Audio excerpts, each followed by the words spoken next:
Biasanya kalau aku lihat kaleng susu, hatiku teduh karena itu makanan anakku. Ini pertama kali aku lihat kaleng susu, aku ketakutan kayak lihat penampakan. Jadi kaleng susunya digini-ginin. Itu ada isinya, berat. Mbaknya keluar dari kamar. Mbak, ini siapa yang nganterin? Mertua Pak tadi pagi. Jam 5 pagi udah nganterin susu. Loh, dia tanya sama istrinya, kamu kasih tahu mama? Enggak. Mereka telepon mamanya. Mama tahu dari mana? Terima kasih ya mama tahu dari mana kita nggak punya susu? Mama nggak tahu. Mama nggak tahu kok. Kok bisa mama nganterin jam 5 pagi? Gini, tadi malam mama lagi di supermarket. Mama tergerak beliin susu buat cucu. Oke. Kok jam 5 ke sini? Ini kejadian di Jakarta. Mama ada meeting di Bandung. Tadi pagi mama berangkat jam 5, rumahnya deketan. Karena meetingnya jam 8, mama berangkat jam 5 pagi. Kalau mau masuk pintu tol, kan lewat rumah kamu. Sekalian mama dropin susunya. Tuhan tidak pernah telat. Selalu on time. Tak selalu Tuhan menjawab doa, namun Dia beri yang terbaik di waktu yang tepat. Oke, hari ini kita akan kembali membahas dari sisi eksposisi. Kita akan membongkar dalam waktu yang cepat ini. Ya, mudah-mudahan semuanya ayat-ayat ini bisa saya bagikan. Eksposisi tentang the first miracle, mujizat yang pertama. Saya suka melakukan hal ini karena bagi saya sebuah perikop ketika kita bahas dengan detail, kita akan mengerti maksudnya, dan itu juga pembelajaran bagi semua kita supaya kita mengerti ketika membaca Alkitab itu Alkitab jadi hidup. Karena kalau kita bahas dari sisi eksposisi itu berarti kita membahas kulturnya, membahas kebiasaannya, membahas tentang budaya pada saat itu. Dan ketika kita mengerti tentang cerita atau kisah di balik sebuah kisah, itu akan membuat Alkitab yang kita baca itu makin hidup. Ya, yang lalu kita sudah membahas tentang Mazmur 23. Nanti Bapak Ibu bisa terus masuk ke YouTube-nya Betani, bisa lihat lagi pelajaran-pelajaran eksposisi yang lalu. Ada tentang perjalanan ke Emmaus, salah satu contohnya. Kemudian 5 roti dan 2 ikan. Itu sudah kita bahas cukup detail. Ya. Oke. Pernikahan di Kana ini merupakan sebuah mujizat pertama yang ditulis oleh Yohanes. Yohanes ini adalah salah satu penulis Injil yang bukan sinoptik. Kenapa sinoptik? Sinoptik itu berarti similar atau mirip. Matius, Markus, Lukas, Yohanes. Itu adalah kitab Injil. Yohanes adalah satu-satunya kitab Injil yang tidak sinoptik, tidak mirip seperti 3 yang pertama. Kenapa? Karena Yohanes menulis dari sisi yang berbeda. Kenapa seperti itu? Karena Yohanes adalah satu-satunya murid yang berdiri di depan kayu salib. Ketika semua murid kabur, satunya menjual Yesus, satunya menyangkal Yesus. Hanya Yohanes yang berdiri di depan kayu salib, memberanikan dirinya, dan ada kemungkinan besar dia bisa ditangkap sebagai murid Yesus. Dia melihat sendiri karya Kristus di kayu salib. Dia melihat sendiri betapa brutalnya gurunya mati di kayu salib. Dan dia adalah saksi mata tentang kebangkitan Kristus, dan dia menjadi pilar daripada gereja mula-mula.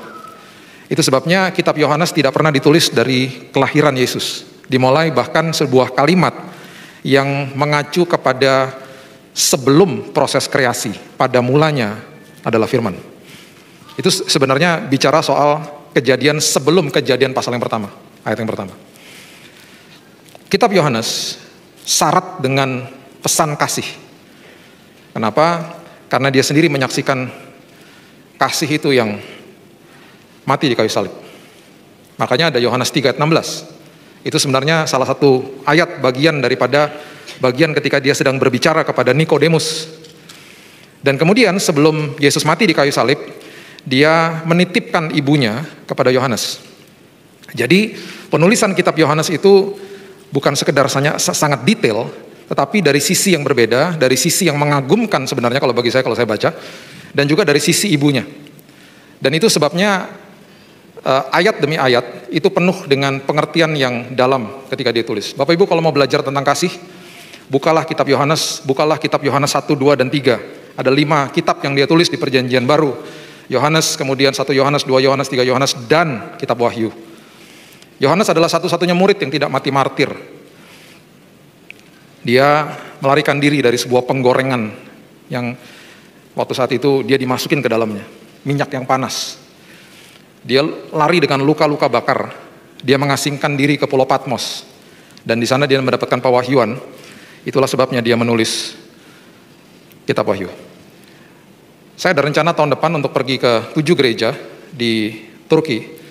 Dan kita akan mengadakan sebuah pelajaran tentang 7 gereja yang ditulis di kitab Wahyu. Mudah-mudahan terjadi tahun depan. Oke, Yohanes 2 ayat yang pertama dan kedua mengatakan begini.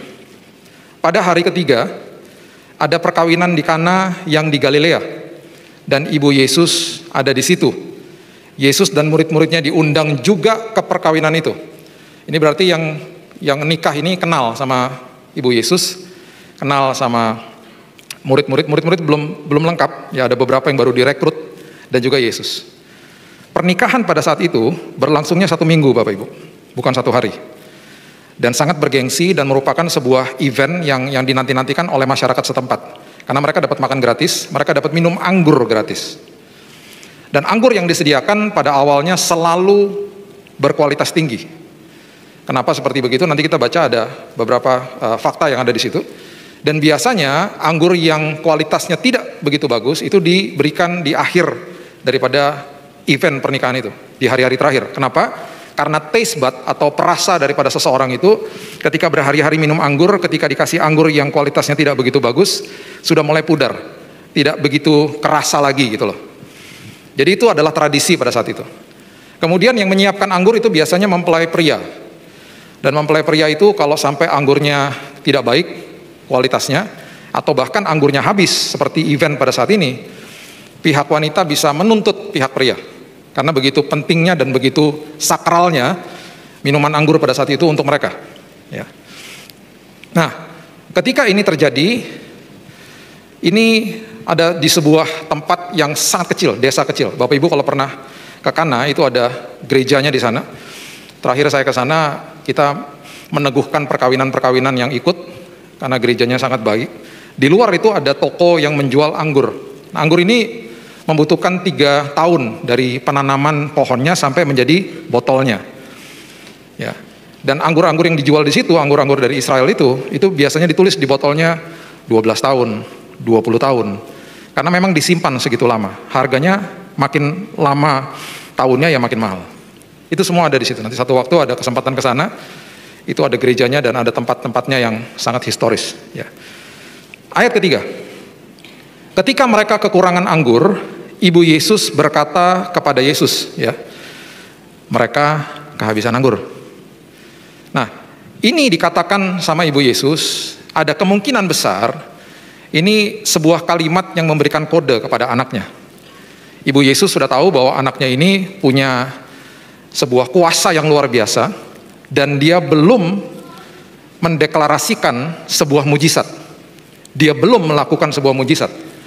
Dan Maria sudah merasakan bahwa ketika dia melahirkan Yesus, dia mendapatkan kandungan itu dari Roh Kudus. Dan kemudian dia sudah melihat bagaimana seorang yang diurapi Tuhan bernama Simeon mengatakan, saya nggak akan mati sampai saya ketemu sama Yesus.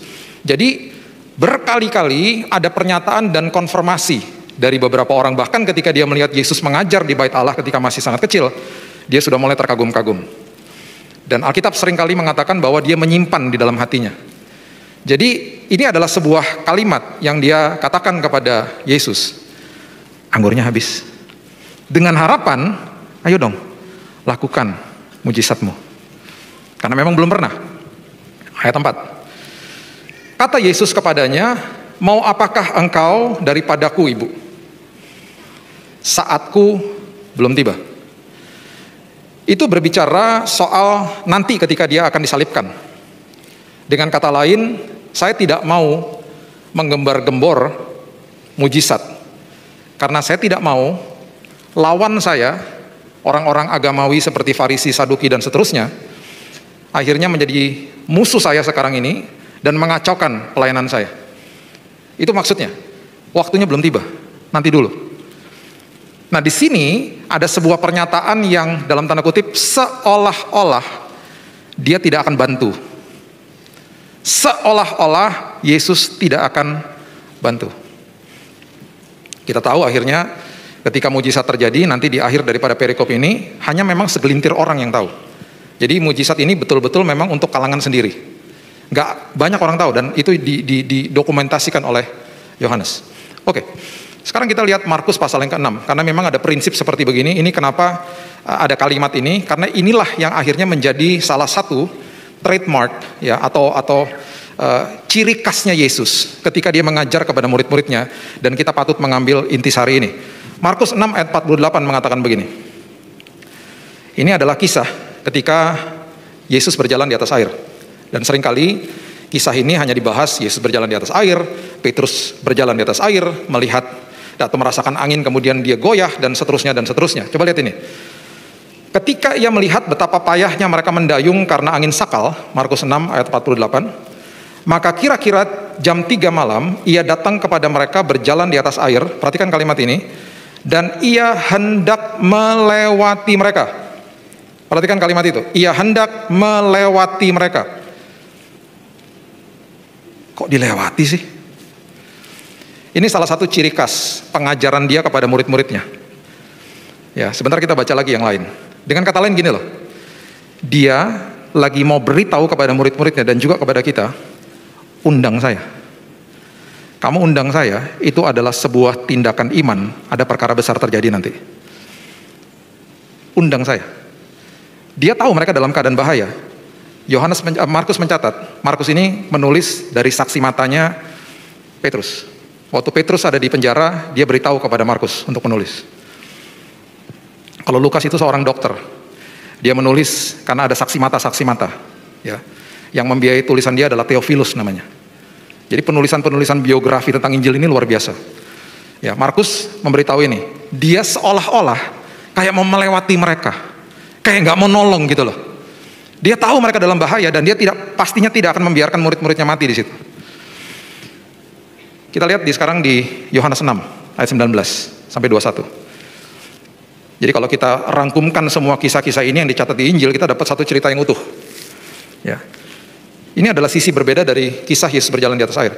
Yohanes 6 ayat 19 mengatakan begini, sesudah mereka mendayung kira-kira 2-3 mil jauhnya, mereka melihat Yesus berjalan di atas air mendekati perahu itu, maka ketakutanlah mereka. Tetapi ia berkata kepada mereka, aku ini, jangan takut, jangan takut. Nah, ini tindakan yang Yesus mau kita lakukan. Mereka mau menaikkan dia ke dalam perahu. Dengan kata lain, mereka mengundang dia right away, bahasa aslinya.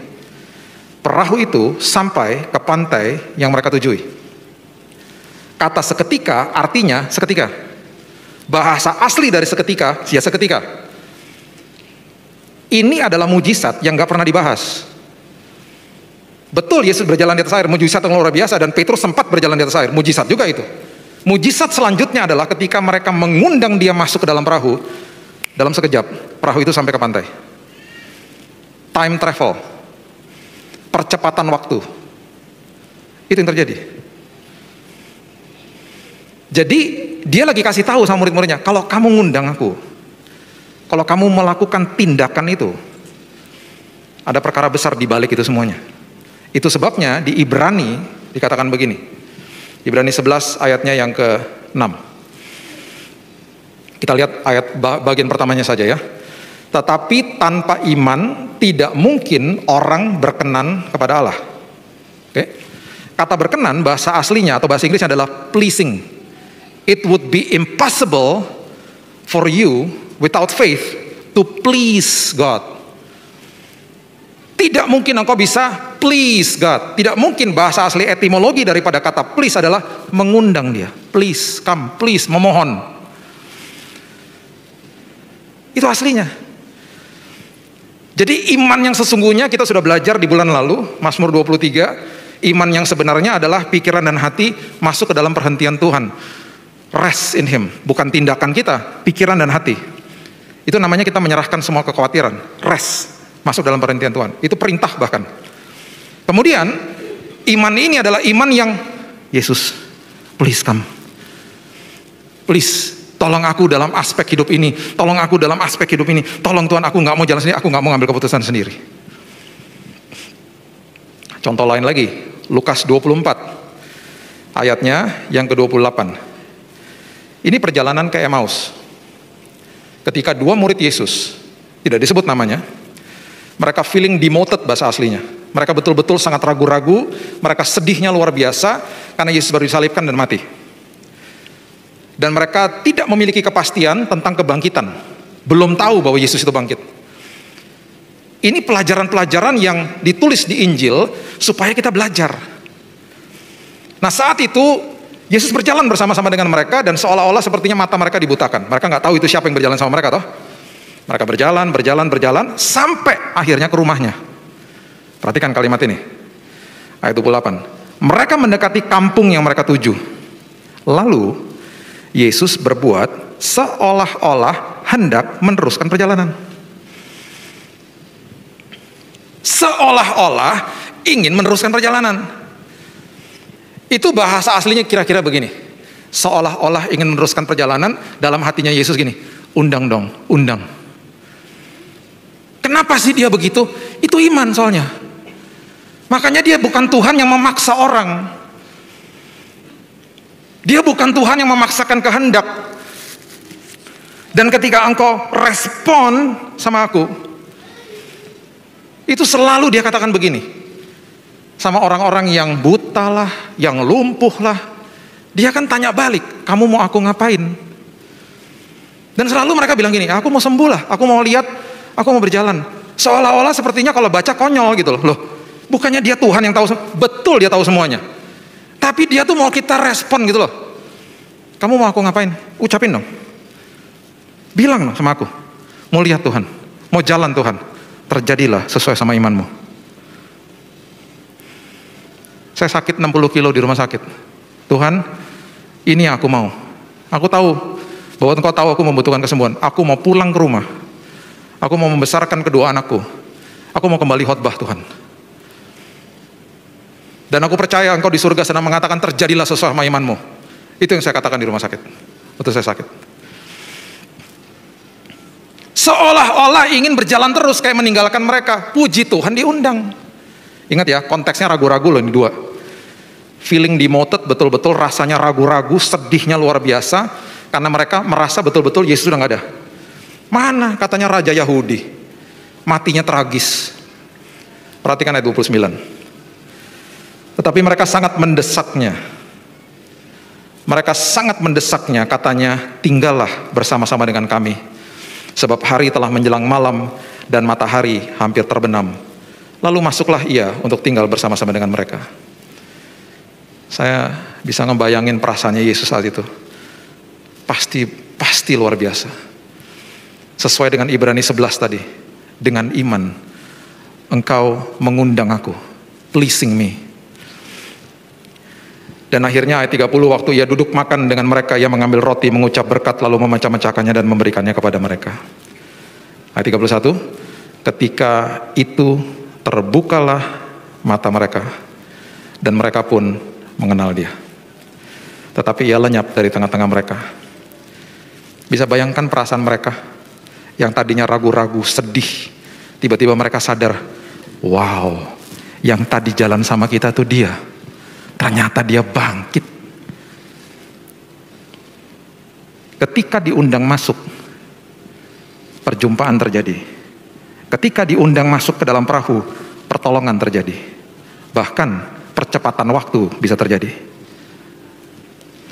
Kalau ada yang membutuhkan kesembuhan, mungkin dokter katakan akan bertahun-tahun dan lain sebagainya. Undang dia masuk. Tuhan, ini yang aku mau. Terjadilah sesuai dengan imanmu. Percepatan bisa terjadi. Itu loh. Jangan biarkan dia lewat. Jangan biarkan hanya sekedar kisah. Tahun 90-an. Saya adalah orang yang suka main basket. Tahun 90-an waktu saya masih kuliah. Salah satu idola saya namanya Michael Jordan. Yang suka main basket pasti tahu. Satu hari saya diajak sama teman saya untuk nonton gamenya dia di kota Chicago. Kita drive ke sana 9 jam. Sampai di sana teman saya bilang gini, yuk kita makan di restorannya dia. Yuk, namanya Michael Jordan Restaurant. Sebelum game. Selagi saya makan, setelah selesai, kita turun ke bawah. Mau berangkat ke stadion, nonton basket. Nonton Michael Jordan. Kita udah pegang tiket, udah beli tiketnya waktu itu. Waktu saya turun di tangga, tiba-tiba di pintu di bawah ada kamar VIP, dibuka pintunya, yang keluar di depan saya. Jadi saya lagi turun tangganya, turun, pintunya kebuka di sini, itu pintu luar, jaraknya nggak jauh. Pintu kebuka di depan saya, Michael Jordan. Kaget dong. Wow, sempat nggak bisa ngomong sebentar. Teman saya bilang gini, Michael Jordan, ya tahu. Saya langsung nyapa dia, hey Mike, hey, dia friendly banget, tanpa pengawalan. Biasanya ada pengawalan, nggak ada, cuma sendirian. Jadi cuma dia, saya dan teman saya di lobinya rumah makan dia dan nggak ada orang. Hey, how are you? Are you going to the game? Pergi ke yes. Oh, enjoy the game katanya gitu. Terus kita jalan bertiga jalan ke depan sambil ngobrol-ngobrol kecil gitu. Terus dia keluar, jaraknya dari sini ke tangga itu loh, nggak jauh. Di luar situ, dia langsung minta kunci mobilnya udah parkir depan situ. Dia ambil kuncinya, dia bilang, take care guys, I'll see you at the game. Dia masuk ke mobilnya, dia pergi. Tiba-tiba saya lihatan sama teman saya. Kenapa nggak foto? Kan kamu yang pegang kameranya. Memang saya pegang, tahun 90-an nggak ada HP yang bisa foto. Kameranya saya pegang. Kan kamu yang pegang kameranya. Kamu ngingetin aku dong. Ya kan aku kaget, aku juga kaget. Kita berdua melihat mobilnya berjalan. Dan foto yang saya punya, hanya foto mobilnya lagi lewat. Saya nggak punya bukti. Ya Bapak Ibu harus percaya sama saya. Saya hamba Tuhan, saya nggak bohong lah. Kalau mau buktinya ada, foto mobilnya udah. Foto ya mobilnya. Zaman itu ya, kalau ambil foto, nggak bisa langsung dilihat. Kan cuci dulu, ada istilahnya cuci. Anak milenial nggak tahu sih. Cuci foto, kita nggak tahu loh hasilnya. Pas keluar hasilnya ada yang welek, ada yang wah kok bu, ada yang bagus, kita nggak tahu hasilnya. Sekarang kan jelek, ulang, delete ulang, ngambil lagi. Dulu mana bisa. Nggak apa-apa, Michael Jordan lewatin saya. Tapi yang penting Yesus nggak pernah lewatin saya. Amin. Undang masuk, undang bersekutu dengan kita. Jangan sampai terlewat. Dia nggak akan paksa loh. Ya, kita dikasih firman Tuhan setiap minggu di sini. Ya, Tuhan nggak pernah paksa. Tapi ketika kita undang masuk, ada kuasa besar, ada kuasa yang sangat besar. Ayat yang kelima, Yohanes 2. Tetapi Ibu Yesus berkata kepada pelayan-pelayan, apa yang dikatakan kepadamu, buatlah itu. Ibunya Yesus nggak tahu Yesus mau kasih tahu apa. Pokoknya dia bilang gini, apapun yang dia katakan, buatlah itu. Ketaatan adalah pintu gerbang kepada mujizat. Ayat yang ke-6, di situ ada 6 tempayan yang disediakan untuk pembasuhan menurut adat orang Yahudi. Masing-masing isinya 2-3 buyung. 6 tempayan ini terbuat dari stone, dari batu. Dan ini disediakan biasanya di tempat-tempat seperti itu, juga di rumah-rumah, untuk pembasuhan kaki dan juga tangan. Kalau orang bepergian mau masuk ke dalam rumah supaya di sanctification, dibersihkan, dikuduskan. Jadi airnya dimasukin ke dalam tempat yang dibuat dari batu. 2-3 buyung itu kalau diterjemahkan ke dalam bahasa Inggrisnya 20 to 30 gallons, 20 sampai 30 galon. Kalau itu 30 galon kali 6 berarti ada 180 galon air yang sebentar lagi akan diubahkan sama Yesus jadi anggur. Kalau kita mau lihat ukurannya dengan yang sekarang kita biasa melihat dengan galon aqua, ya 1 galon aqua itu ada 19 liter, sekitar 5 galon. Itu berarti ada 36 galon aqua, kira-kira begitu yang ada saat itu maksudnya ayat ini. Kalau kita ukur dengan measurement sekarang, cukup banyak, sekitar 600-an liter berarti, cukup banyak. Ayat yang ke-7, Yesus berkata kepada pelayan-pelayan itu, isilah tempayan-tempayan itu penuh dengan air, dan mereka pun mengisinya sampai penuh. isi sampai penuh. Ini ada prinsip juga ya. Coba mundur 2 Raja-Raja 4. 2 Raja-Raja 4 ayat 1 mengatakan begini sampai ayat yang kelima, ke-6. Salah seorang dari istri-istri para nabi mengadukan halnya kepada Elisa sambil berseru, hambamu, suamiku sudah mati, dan engkau ini tahu bahwa hambamu ini takut akan Tuhan. Tetapi sekarang penagih hutang sudah datang untuk mengambil kedua orang anakku menjadi budaknya. Dengan kata lain, dia udah gak punya uang. Perhatikan apa yang Elisa katakan. Ini sama seperti yang Yesus katakan. Apakah yang dapat kuperbuat bagimu? Kamu mau aku ngapain? Beritahukanlah kepadaku apa-apa yang kau punya di rumah.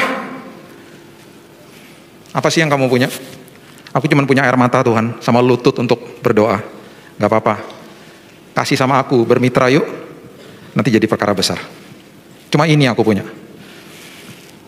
Beritahukanlah kepadaku apa-apa yang kau punya di rumah. Berkatalah perempuan itu, hambamu ini tidak punya sesuatu apapun di rumah kecuali sebuah buli-buli berisi minyak. That's it. Cuma ada minyak di buli-buli.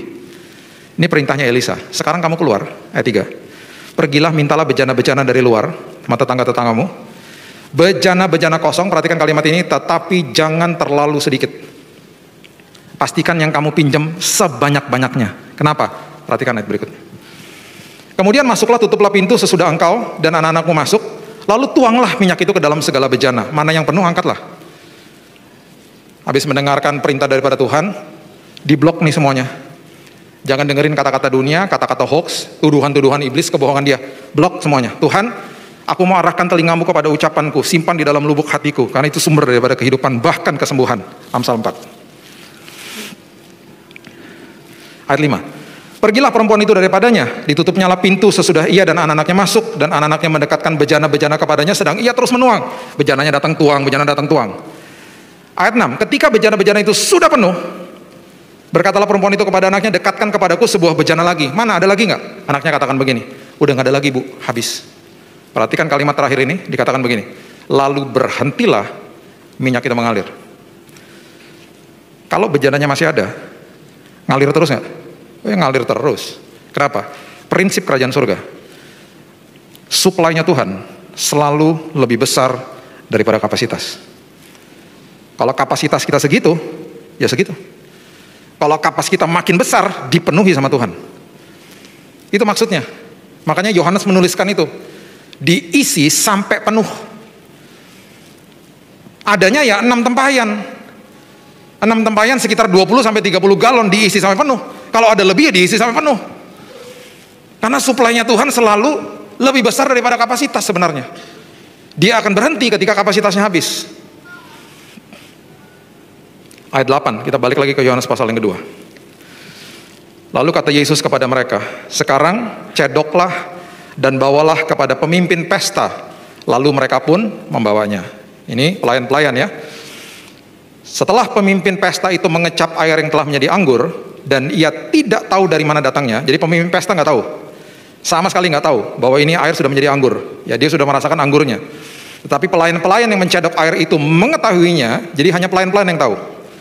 Ia memanggil mempelai laki-laki. Seperti saya katakan di awal tadi, mempelai laki-laki yang harus rasain. Mempelai laki-laki yang bertanggung jawab sama pengadaan anggur. Dan berkata kepadanya, setiap orang menghidangkan anggur yang baik dahulu, dan sesudah orang puas minum, barulah yang kurang baik. Akan tetapi engkau menyimpan anggur yang baik sampai sekarang. Jadi waktu anggur itu diberikan sama Yesus, dan sekali lagi ini terjadi percepatan waktu. Biasanya anggur membutuhkan 3 tahun dari penanaman sampai jadi anggur, ini dalam waktu sekejap. Ya, sama seperti perahu itu seketika sampai ke pantai.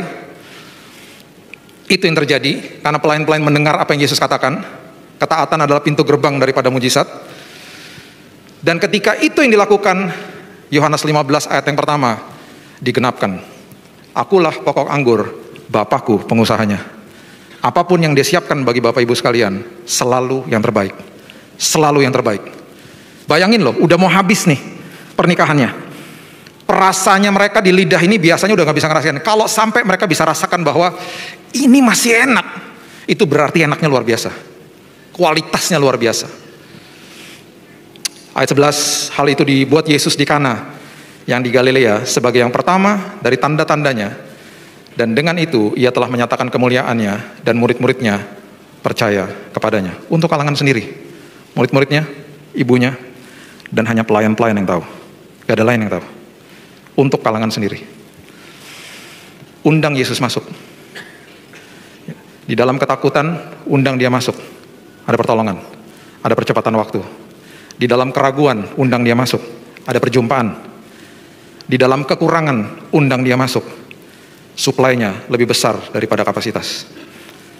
Saya tutup dengan cerita ini. Seorang teman saya ada di persimpangan jalan dan dia mengatakan saya harus mengambil keputusan antara tanda tangan kontrak untuk main sinetron ini berapa tahun yang lalu, atau saya masuk ke ladang Tuhan. Dan panggilan Tuhan dalam hidup saya adalah saya full time buat Tuhan. Jadi saya bilang sama dia, kamu siap? Siap.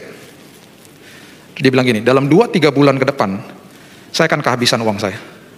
Dan komponen terbesar dari pembiayaan anak saya adalah beli susu. Susu itu paling mahal. Betul, setelah 2-3 bulan, uangnya habis. Dan malam-malam anaknya kehabisan susu. Dan anaknya selalu bangun pagi, jam-jam 6, jam 5, jam 6 pagi, minta susu. Jadi dia kasih susu terakhir sebelum anaknya tidur. Dia angkat kalengnya, dia bilang begini sama Tuhan, Tuhan, ini kaleng terakhir, aku udah gak punya susu buat besok pagi. Kalau pakai pikiran manusia, dia harusnya bisa telepon keluarga atau teman-temannya pinjem uang untuk beli susu. Itu pikiran manusia. Dia buang kalengnya, dia bilang, terserah Tuhan. Aku serahkan sama Tuhan. Saya sempat tanya sama dia, kamu bisa tidur? Pertamanya gelisah, tapi bisa tidur. Besok paginya, anaknya terbangun, dia sempat bilang gini sama istrinya, wes buatin aja teh manis. Gak ada susu. Waktu dia buka pintu kamarnya, di depan kamarnya itu ada meja makan. Di atas meja makan ada kaleng susu, tulisannya jumbo size. Yang dibuang sama dia itu ukuran biasa. Dia sempat ngecek lagi ke dapur, lihat tempat sampahnya masih ada kalengnya di situ. Dia bingung. Dia bilang sama saya gini, biasanya kalau aku lihat kaleng susu, hatiku teduh karena itu makanan anakku. Ini pertama kali aku lihat kaleng susu, aku ketakutan kayak lihat penampakan. Jadi kaleng susunya digini-ginin. Itu ada isinya, berat. Mbaknya keluar dari kamar. Mbak, ini siapa yang nganterin? Mertua Pak tadi pagi. Jam 5 pagi udah nganterin susu. Loh, dia tanya sama istrinya, kamu kasih tahu mama? Enggak.